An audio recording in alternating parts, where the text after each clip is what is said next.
Do love spells work? The White Witch Truth. It is the oldest question in the book. It's the question that has been whispered in the tents of fortune tellers for centuries and is now typed into Google millions of times a day. Can a spell make him love me? As the daughter of the famous White Witch Kulkens, I grew up surrounded by the reality of magic. I have seen miracles happen. I have seen people find their soulmates against impossible odds. Point.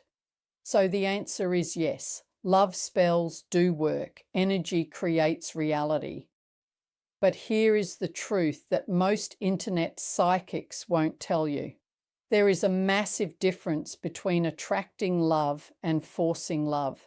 And if you don't know the difference, you can land yourself in a world of spiritual trouble.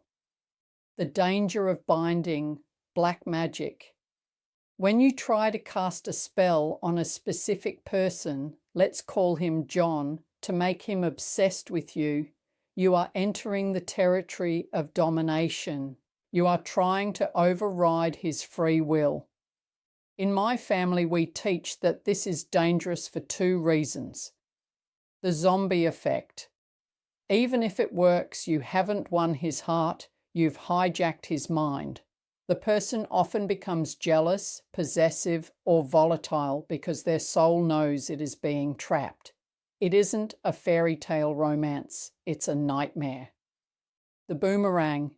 Energy always returns to its source. If you send out controlling, manipulative energy, the universe will eventually send that energy back to you. You might find yourself trapped in a situation you can't escape. The White Witch approach, magnetism. So does that mean we can't use magic for love? Absolutely not. We just use it differently. White magic works with the flow of the universe, not against it. Instead of trying to change John, we focus on changing the energy around you. We use sweetening jars to soften the anger between two people so they can talk things out.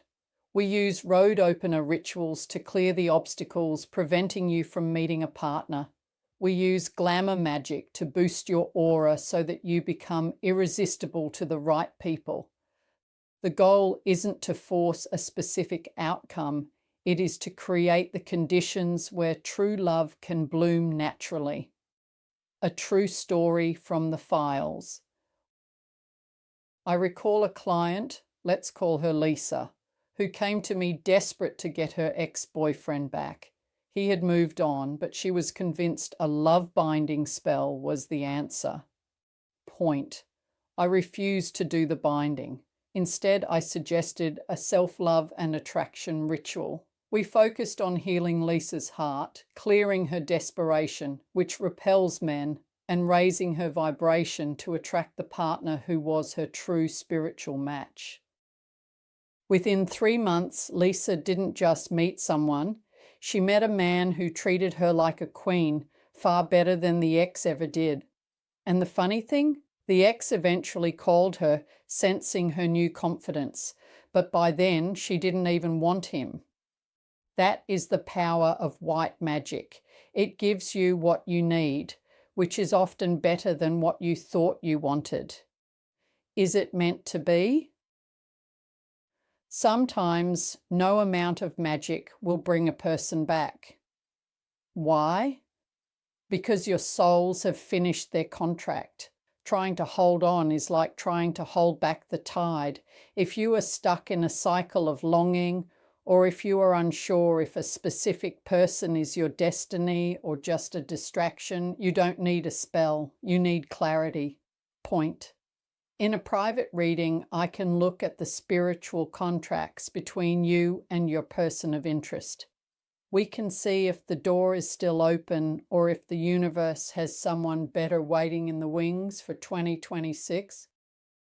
Don't waste your tears on the wrong destiny. Book a reading with me at www.kerrykulkens.com.au and let's find the truth. Trust the universe.